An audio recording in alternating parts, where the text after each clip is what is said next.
Hey y'all, it's Anime Kim, and today I'm going to be reading the 44th episode of Captain Tsubasa.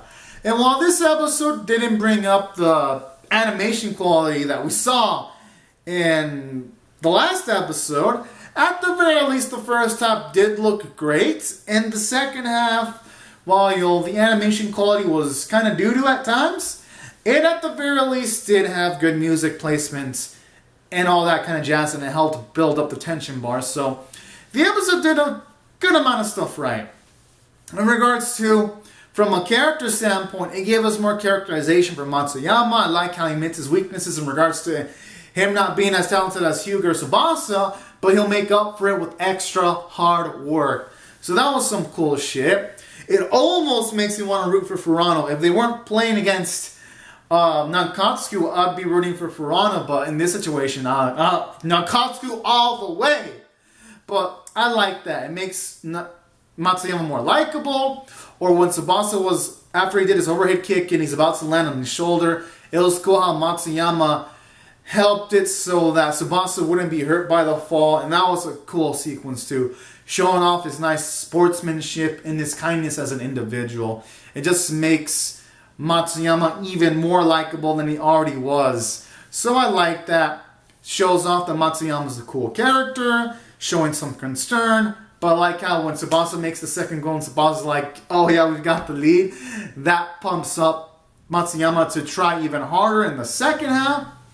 So I kind of like that about this episode. At the very least, we're going to have much more tension and ferocity next week. I like how they also raised the emotional stakes when you had that girl that likes Matsuyama make headbands for the team also. And then that little pump top that Matsuyama made saying stuff like, once we go to high school, we're not going to be able to play with each other anymore because people are going to different schools, so let's just go off with the win. That was also another beautiful sequence right there. Making it feel like Matsuyama himself could probably be the leader of a protagonist in a sports anime with that kind of personality. That's how much I like this character too. So these were all positive elements from the character standpoint. And then Tsubasa is showing off his tenacity. Playing, even though he's constantly clutching his leg, was inspiring to see. Just seeing all the effort he's putting in, just even though he has the injury, was something awesome. So that was also another cool element about this episode. And that's why I feel it's succeeded from the character and story standpoint. It just made these characters somehow more likable and lovable. And then aside from that, it did other things well. The animation in the first half was great, and then in the second half, it was a mixed bag. But I'd say overall the animation was a nice package. Art was at the very least super well done. I'll give it credit for that. And the soundtrack was well placed. And I do like the voice performances from all the actors and actresses this episode. They never really ever fucked that up. And taking all these factors into consideration, I'm going to rate this episode a 9 out of 10. This episode is a nice springboard for next week's episode.